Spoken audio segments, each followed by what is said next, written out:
ठीक है जी। अस्सलाम वालेकुम। उम्मीद करता हूँ आवाज़ आ रही होगी। ठीक है जी।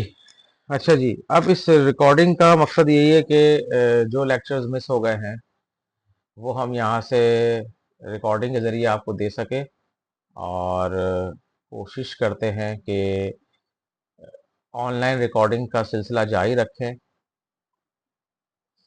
और ताकि जो लोग जॉब करते हैं किसी वजह से नहीं आ सकते तो वो एटलीस्ट अपने कंटेंट को कवर कर सकें।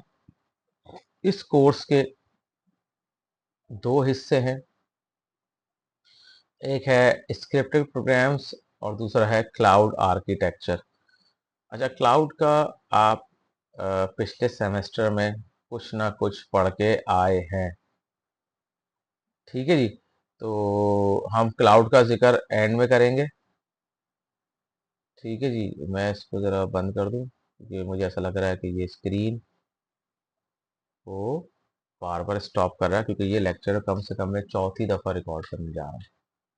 ठीक है जी। और देखते हैं कि अब स्क्रीन रिकॉर्डिंग ऑफ होती है या नहीं होती। खैर, चलते हैं अपनी रिकॉर्डिंग की जानिब। हमारे कम से कम 30 से 32 लेक्चर होंगे। ये 2+1 का कोर्स है एज पर योर करिकुलम। ठीक है जी। ये है scripted programs and cloud architecture, SPCA।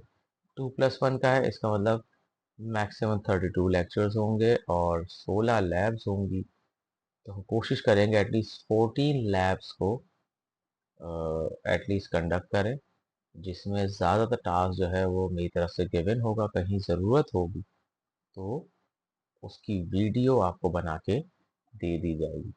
मैं फिर कह रहा हूँ आपसे कि 14 की हम कोशिश करेंगे ताकि मैक्सिमम काम करवाया जा सके। अच्छा, इस कोर्स का मकसद ये नहीं है कि सिर्फ मेरी तरफ से इनपुट होगी या एज अ टीचिंग या एज अ टीचर या टीचिंग मेथोलॉजी मैं सिर्फ मैं ही सही कह सकता हूँ। नहीं, इस कोर्स के अंदर आपकी इनपुट भी उतनी ही वेलकम है जैसे कि मेरी तरफ से कोई बात। तो अगर आप लाते किसी जगह काम कर रहे हैं, कोई चीज़ समझते हैं कि कोई चीज़ में मज़ीद ऐड होनी चाहिए, कोई चीज़ मज़ीद इम्प्रूव होनी चाहिए, तो वो अपना फीडबैक ज़रूर दीजिए। ठीक है जी। आगे चलते हैं। अच्छा जी, ये हमने देख लिया कि ये आपका script programs and cloud architecture है। That's very good. अच्छा जी, साथ साथ आते हैं आपके कोर्स कंटेंट पे। ये स्क्रिप्ट अभी हम डिस्कस करते हैं इसे। ठीक है जी। ये क्रेडिट आवर्स 3 है, यानी कि असूली तौर पे ये 2+1 है, सॉरी। और इसके अंदर मैंने अभी स्टार से लगाया है कि हम स्क्रिप्टिंग प्रोग्राम्स को डिस्कस करेंगे। ये कुछ कॉन्टेक्ट है, कॉन्टेंट्स हैं मेरी तरफ से। ये प्रपोज अभी फाइनल नहीं है।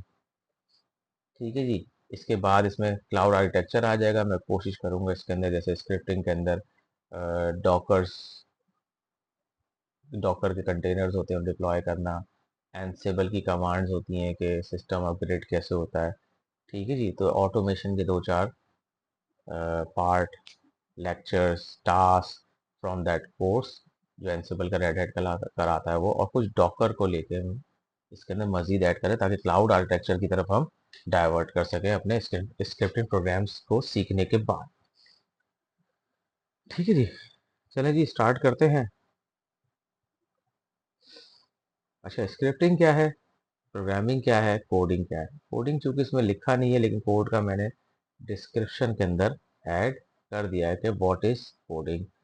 ठीक है जी। ह्यूमन रीडेबल फॉर्म को मशीन एग्जीक्यूटेबल में कन्वर्ट करने को कोडिंग कहते हैं, क्योंकि एक डोमेन से दूसरी डोमेन की ट्रांसलेशन है, उसे हम कोडिंग कहते हैं। प्रोग्रामिंग क्या है कि आप सेट ऑफ इंस्ट्रक्शंस एक ऑर्गेनाइज वे में, स्ट्रक्चर वे में एक कंपाइलर को देते हैं, और कंपाइलर उसको, या असेंबलर भी कह सकते हैं आप, क्योंकि वो असेंबली लैंग्वेज की प्रोग्रामिंग होती है, वो उसको प्रॉपर तरीके से पूरा मेजर करता है, चेक करता है, उसकी पार्सिंग करता है, उसमें से वाइट स्पेस निकालता है, उसमें से कमेंट्स को रिमूव करता है, उसमें से एरर चेकिंग करता है। उसके बाद देखा जाता है कि भाई आपके पास बाइंडिंग के लिए कोई लिंकिंग लाइब्रेरीज चाहिए अगर, तो उनको बाइंड किया जाता है। ठीक है जी। फिर machine executable on specific platform एक प्रोग्राम एक कोड तैयार होता है जो ऑपरेटिंग सिस्टम अपने हिसाब से मैनेज करके चलाता है। ठीक है जी। तो किसी भी प्रोग्राम को बनाने के लिए प्रोग्रामिंग लैंग्वेज चाहिए, एक उस जिस लैंग्वेज में है उसको सपोर्ट करने वाला कंपाइलर चाहिए, ताकि एक ही दफ़ा पूरा प्रोग्राम लेके उसे प्रोसेस करेगा और फिर जो बग्स और एरर्स होंगे, इवन वार्निंग्स होंगी, वो बता देगा कि भाई डाटा टाइप मैच नहीं हो रहा। ठीक है जी, ये इसमें ये मसला आ सकता है, इस लाइन में ये चीज़ होनी चाहिए थी। ठीक है जी, प्रेसिडेंस एरर आ जाता है। ठीक है जी, X Y Z not declared के एरर्स आ जाते हैं। ठीक है जी, इस तरह की बहुत सारी चीज़ें कंपाइलर बता देता है। स्क्रिप्टिंग क्या है? स्क्रिप्टिंग का मतलब ये है कि आपने एक सीक्वेंशियल एग्जीक्यूट करने के लिए कमांड्स दे दी। अब वो कमांड्स दो तरह की हो सकती हैं। एक तो वो है कि किसी प्रोग्रामिंग लैंग्वेज की सपोर्ट से चले हुए, किसी प्रोग्रामिंग लैंग्वेज की सपोर्ट से चले, जैसे कि पाइथन। पाइथन एक लैंग्वेज है। ठीक है जी, आप उसे प्रोग्राम्स बनाते हैं, लेकिन प्रोग्राम एग्जीक्यूट होता है, लाइन बाय लाइन एग्जीक्यूट होता है, जहाँ एरर आता है बता दिया जाता है। Same goes for the JavaScript. ठीक है जी, जावा एक प्रोग्रामिंग लैंग्वेज है, जावा स्क्रिप्ट समझ में आता है क्या चीज़ है। अच्छा, एक स्क्रिप्टिंग वो होती है जो किसी सिस्टम के कोर को दी जाती है, जैसे आम जबान में कर्नल को दी जाती है। अब सिस्टम कॉल्स हर सिस्टम में मौजूद है। क्लियर स्क्रीन, DIR, LS, सही ना, क्लियर, MKDIR, रिमूव, RM। ठीक है जी, लिस्ट, ट्री, कुछ इंस्टॉल भी करनी पड़ती, कुछ बाय डिफॉल्ट अवेलेबल है। ठीक है जी, अगर उसके मॉड्यूल्स अवेलेबल होते हैं तो वो चल जाता है, वरना कहता है आप इंस्टॉल कर लें। जैसे अब उबंटू के अंदर नेट प्लान आ गया, पहले IF कॉन्फ़िग था, एक्स वाई। ठीक है जी। तो एक स्क्रिप्टिंग वो होती है जो कर्नल को डायरेक्ट लाइन बाय लाइन दी जाती है, फिर कर्नल के पास एक एक जो सेंटेक्स है वो जा रहा होता है, उसके पास अगर वो सेंटेक्स अवेलेबल है तो उसके लिए आंसर एक्सटेंड करता है, अदरवाइज आता है कमांड नॉट फाउंड। ठीक है जी, बात समझ में आ रही है? तो कर्नल को टास्क भी आप सीक्वेंशली दे सकते हैं और वो करता जाएगा, जब कभी एरर आएगा तो बता देगा। तो विंडोज़ के अंदर आपके पास दो ओपनिंग अवेलेबल है। पहले सिर्फ CMD के नाम से एक प्रोग्राम था जो कर्नल तक उसकी सिस्टम कॉल्स को, उसकी प्री डिफाइंड कमांड्स को पहुंचाता था यूजर से लेके। ठीक है, लेकिन अब उन्होंने पावर शेल दे दिया है। पावर शेल में एक स्ट्रॉन्ग टूल है, बेहतर टूल है, और उसमें बहुत सारी एप्लेट्स आप इंस्टॉल कर सकते हैं। जो चीज़ कमांड प्रॉम्प्ट के अंदर मिसिंग थी, वो चीज़ें आप पावर शेल में अवेलेबल है। ठीक है जी, तो बहुत स्ट्रॉन्ग प्रॉम्प्ट है वो, और काफ़ी पावरफुल है और काफ़ी ज़्यादा इंटीग्रेटेबल है विद दी ऑपरेटिंग सिस्टम, और कम्युनिकेट कर लेता है विद अदर ऑपरेटिंग सिस्टम। ठीक है जी, आगे चलते हैं।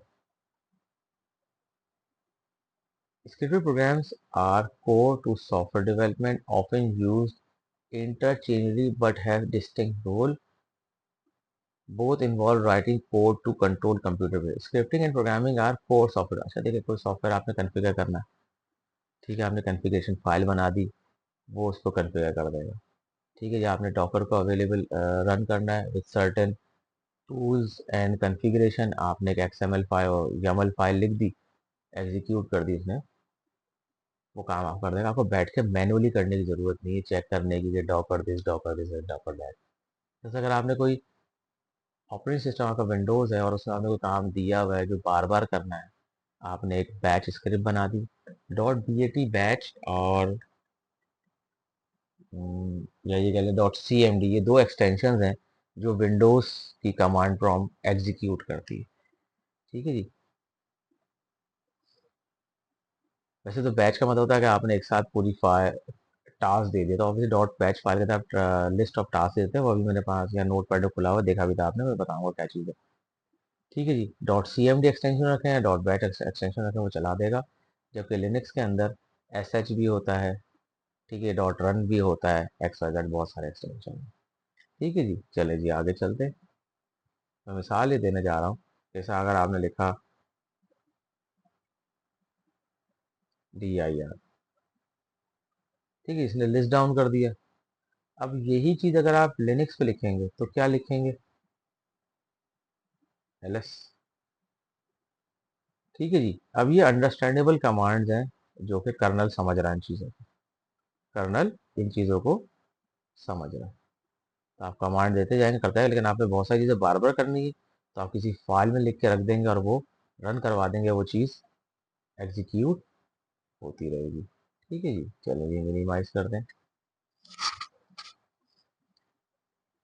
Scripts are typically short pieces of code. System behaviour के लिए शॉर्ट पीसेज ऑफ कोड होते हैं। they automate task and are interpreted not compiled। मतलब लाइन बाय लाइन चलेंगे, एक साथ पूरी स्क्रिप्ट कंपाइल नहीं होगी।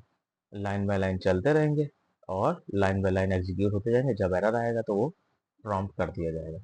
Use in web development automation etc. जैसे मैंने आपसे स्टार्ट में कहा कि हमारी कोशिश ये होगी कि इसके बाद हम एंसिबल और डॉकर को हम देखें, ताकि हमें स्क्रिप्टिंग का थोड़ा अंदाज़ा मजीद हो जाए, प्रैक्टिकल अंदाजा हो जाए। ठीक है जी। आई होप यहाँ तक हम इस चीज़ को डेवलप कर चुके होंगे। Programming involves writing complete software application usually require compiling code into binaries, जो आप अपना प्रोजेक्ट कंपाइल करते हैं। Use for building system software application etcetera. ठीक है जी। तो अगर आपने कोई वेबसाइट लिखनी है, हाँ उसमें हो सकती है स्क्रिप्टिंग, लेकिन PHP भी स्क्रिप्टिंग है। लेकिन अगर आपके पास इंटरेक्टिव वेबसाइट है तो आपको शायद कंपाइल करने की जरूरत पड़े, वैसे अमूमन होती नहीं। लेकिन अगर आपने व्हाट्सएप जैसी कोई एप्लीकेशन लिखनी है, कोई वेब बेस्ड एप्लीकेशन बनानी है, कोई सिस्टम बेस्ड एप्लीकेशन बनानी है, इवन ऑर्डिनो को प्रोग्राम करना है, तो आपको क्या करना पड़ेगा? कंपाइल करना पड़ता है कोड। ठीक है जी। उसके बाद वो जो भी इसकी एग्जीक्यूटिव बनती है, फिर वो या तो वो प्रोसेस में डाल दी जाती है या उसे सेव कर दिया जाता है। ठीक है जी। प्रोसेस और प्रोग्राम में क्या फ़र्क है? प्रोग्राम वो एंटिटी है जो कि किसी स्टोरेज जगह पे कंपाइल होने के बाद रखी हुई।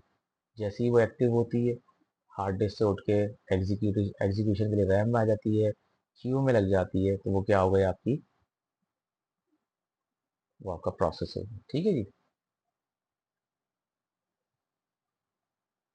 Scripting is generally interpreted, programming is compiled. ये देखें वो की चीज़ें जब तक हम डिस्कस करते हुए आ रहे हैं पिछले 10 से 12 मिनट से, कि स्क्रिप्टिंग लाइन बाय लाइन चलते हैं, इंटरप्रिटेशन के फॉर्म में चलती है। और प्रोग्रामिंग कंप्लीट प्रोग्राम कंपाइल होता है, चाहे उसके अंदर मल्टीपल एक्टिविटीज़ हो, मल्टीपल फोल्डर्स हो, प्रोजेक्ट एक दफ़ा कंपाइल होगा तो सारी चीज़ें कंपाइल हो जाएंगी। Scripting is light weight, programming is feature rich. Scripting किसी चीज़ को चलाने के लिए है, उसको किक स्टार्ट करने के लिए हो सकती है। ठीक है, जैसे ऑटो इंस्टॉलेशन है किसी सॉफ्टवेयर की, सॉफ्टवेयर तो बन जाएगा, लेकिन ऑटो इंस्टॉल करना है तो आपको वहाँ पे स्क्रिप्ट लगानी पड़ेगी कि यार ये चीज़ें चेक करो, ये नहीं है डिपेंडेंसीज, तो इनको इन सोर्सेज से डाउनलोड करो, हो जाए तो फिर इसको इस पाथ पे इंस्टॉल करो।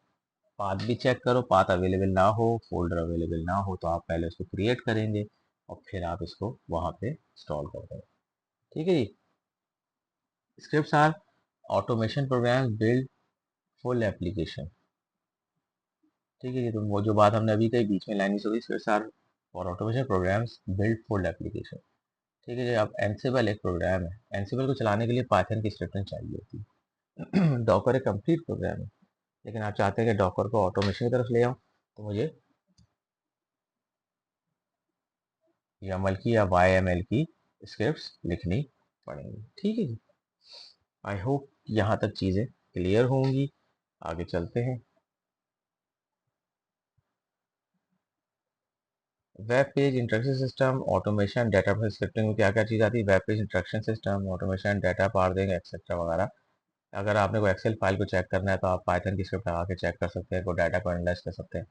ठीक है जी। Programming, building operating system, games and desktops वगैरह, ये बातें यहाँ पे क्लियर हो गई कि अब मेरे हिसाब से ज़रूरत नहीं है। अगर कोई एम्बिग्यूटी थी भी, कोई सवाल होगी तो आप ग्रुप पे पूछ लीजिएगा।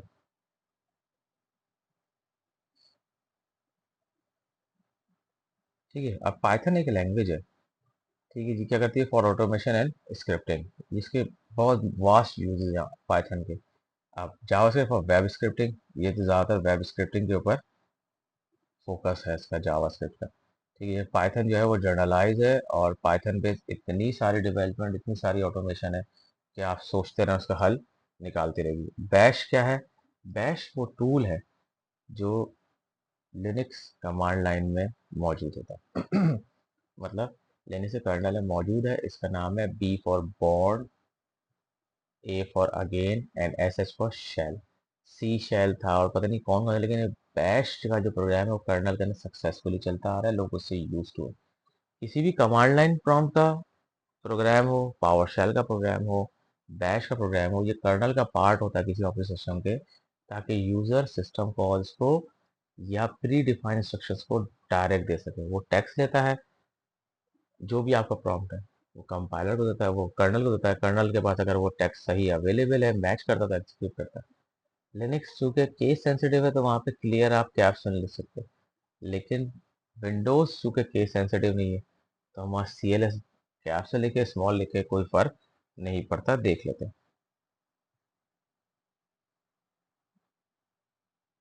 स्मॉल में लिखा है मैंने, मैं दोबारा डी आई आर करता हूँ, अब देखता हूँ सी एल एस कैप्शन।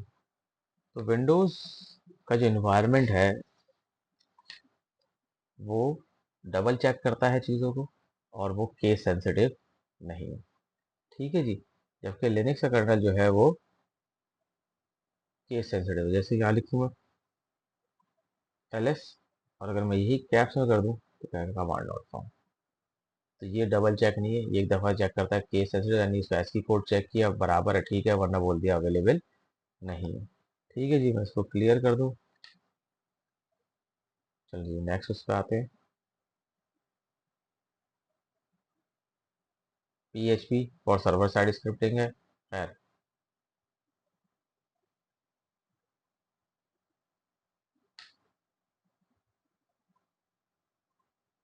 अच्छा जी, अब देखिए प्रोग्रामिंग लैंग्वेज तो यार यहाँ तो आप नाम दें और काम है। रस्ट है, गो है, सी शार्प है, सी प्लस प्लस है, जावा है, यू नेम इट और यू विल फाइंड इट।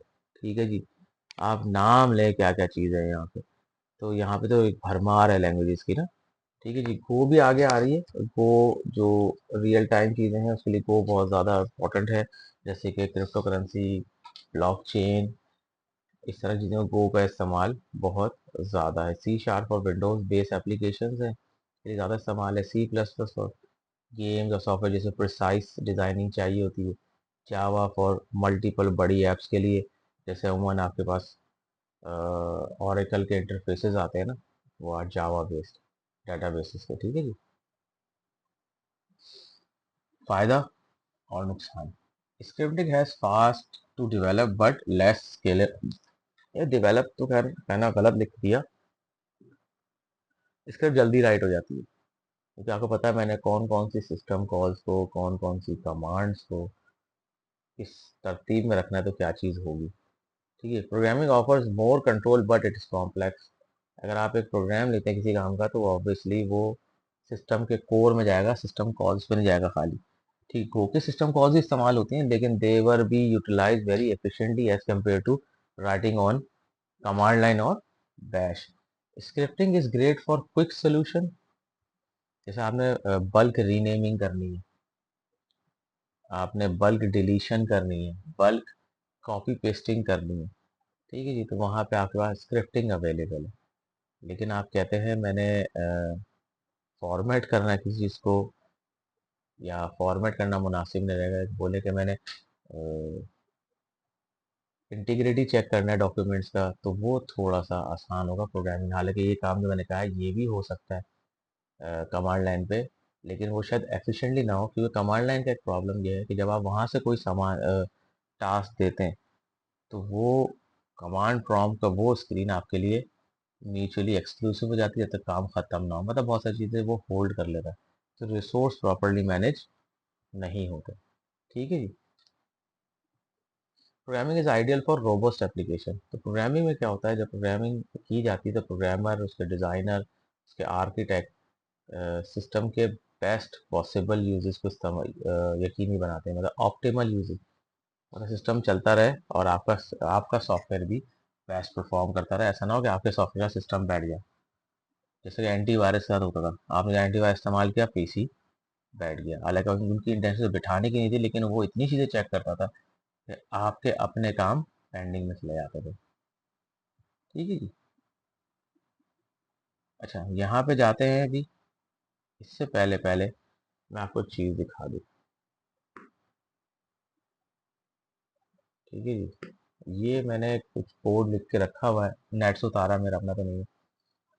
ठीक है जी।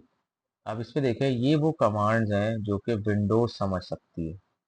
सिस्टम इन्फो के नाम से विंडोज इन कमांड्स को समझ सकती है। ये कमेंट्स हैं। ठीक है, इको का मतलब होता है जो चीज़ आगे स्ट्रिंग लिखा हुआ एज इट इज प्रिंट कर दिया जाए कमांड की स्ट्रिंग। जैसे मैं यहाँ लिख दूँ इको टेस्ट, तो उसने टेस्ट के स्ट्रिंग को एज इट इज नई लाइन में प्रिंट कर दिया और नेक्स्ट लाइन से अपना प्रॉम्प्ट स्टार्ट कर दिया। ठीक है जी। अब ये बहुत सारे टास्क हैं। एक एक लाइन में अगर आप एक एक टास्क लें, ये लिस्ट ऑफ टास्क है, तकरीबन 17-18 टास्क है। ठीक है जी। अच्छा, ये इको ऑफ से क्या होता है, ये स्क्रिप्ट जो रन हो रही होगी ये डिस्प्ले नहीं होगी, सिर्फ इसका रिजल्ट डिस्प्ले हो रहा होगा। कौन सी कमांड रन कर रहा है वो डिस्प्ले नहीं आएगा, इसलिए हम इको ऑफ कर देते हैं। उसके बाद क्या है, CLS में जानबूझ के यहाँ छोटे में लिखा है, लोअर केस में लिखा है, ताकि आपको पता रहे कि हाँ यार Windows is not case sensitive. ठीक है जी। ये कमेंट्स है ये बताने के लिए कि है क्या, हम क्या चेक कर रहे हैं यहाँ पे, ऑपरेटिंग सिस्टम के स्पेक्स बताए, ये रैम बता दे और नेटवर्क इन्फॉर्मेशन दे दे। ठीक है, सिस्टम इन्फो इस्तेमाल करेंगे, ये वेरिएबल चेक करके इनको डिस्प्ले कर देगा। तो इसको निकाल के सिस्टम में टाइप डिस्प्ले करवा देगा, अभी आप देख लेगा। ठीक है जी। सिस्टम में फाइंड स्ट्रिंग के टोटल फिजिकल मेमोरी वो बता देगा। WMIC का जो की जो कमांड है वो विंडोज़ 11 में एग्जीक्यूटेबल नहीं है। कि आपके पास 10 है तो ये होप्सली चल जाएगी, लेकिन अगर आपके पास 11 है तो WMIC आपको इंस्टॉल करना पड़ेगा फॉर प्रोसेसर इन्फो। ठीक है जी। बाय डिफ़ॉल्ट विंडोज़ 11 में ये अवेलेबल अब नहीं है। ठीक है जी। तो इसलिए मैंने इसको कमेंट कर दिया है। IP कॉन्फ़िगरेशन चाहिए, IP वर्जन 4 के जितने एड्रेस हैं वो बता देगा, IP वर्जन 6 के जितने नेटवर्क चल रहे होंगे या जितने IPs अवेलेबल होंगी वो बता के पॉज़ करेगा। पॉज़ का मतलब ये एग्ज़िट नहीं करेगा, यूज़र की इंस्ट्रक्शन आएगी प्रेस एनी की टू कंटिन्यू, तो ये एग्ज़िट होगा, अदरवाइज़ नहीं होगा। ठीक है जी। तो तकरीबन 42 लाइन है, जिसमें की लाइन हमने छोड़ी हुई है तकरीबन तकरीबन 18-19 कमांड्स हैं इसके अंदर। ठीक है जी। चलें जी, अब करना क्या है इसको देखें। फाइल, ये क्या है, जब ये चलेगा तो जो प्रॉम्प्ट CMD खुली हुई है वो इसके पास जाएगी, या तो मैं कंट्रोल C करके ब्रेक करूंगा या इसे कंप्लीट होने का इंतजार करूंगा। मैं दूसरा काम नहीं दे सकता उस स्क्रीन के ऊपर। तो मैं सेव एज करता हूँ ऐसी जगह पे जहाँ मैं एक्सेस कर सकूँ। ठीक है जी। इसको फिलहाल तो मैं करता हूँ सैम्पल, वही सैम्पल स्क्रिप्ट 01, ताकि लेक्चर 01 से इसकी रेफरेंस है। और मैं इसे करता हूँ सेव एज। अच्छा, सेव एज मैं करता हूँ इसे डेस्कटॉप पे। ठीक है जी। इसे छोटा सा नाम दे देते हैं सैम्पल डॉट CMD। अच्छा, अगर एंटर करूं अभी तो क्या होगा, ये सेव कर देगा सैम्पल डॉट CMD.txt, और मैं चाहता हूँ सैम्पल डॉट CMD ही सेव हो, TXT ना हो। तो मैं इससे पहले और आखिर इन्वर्टेड कॉमास लगा दूंगा। ये हो गया, कुछ कलर भी चेंज हो गया। ये क्या हुआ, CMD का मतलब कमांड लाइन फाइल। ठीक है जी, कमांड प्रॉम्प्ट की फाइल है। ठीक है जी। अच्छा जी, अब आ जाते हैं यहाँ पे, आई होप नज़र आ रहा होगा। इसको करते हैं CD डेस्कटॉप, और अगर मैं DIR करूँ सैम्पल डॉट CMD आ गई। मैं लिखता हूँ सैम्पल खाली ना, देखते क्या होता है। स्क्रिप्ट रन होना शुरू हुई, स्क्रीन क्लियर हो गई पहले तो। अब ये चीज़ें निकालेगा और मेरे पास डिस्प्ले करना शुरू कर देगा। माइक्रोसॉफ्ट विंडोज़ 11 चल रही है मेरे पास।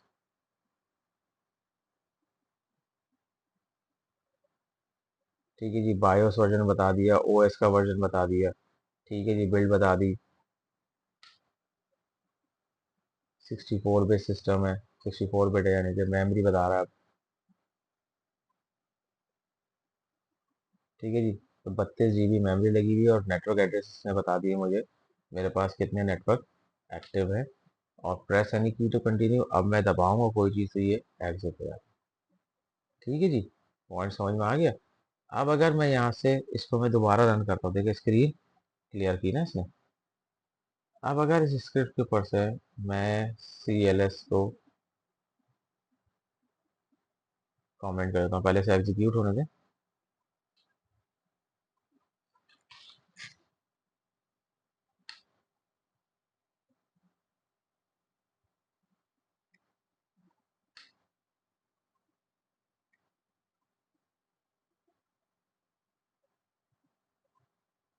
जब आप डेस्कटॉप रिकॉर्डिंग कर रहे होते हैं ना तो PC का थोड़ा सा दम निकल रहा होता है, चाहे आपका रैम कितनी अच्छी है।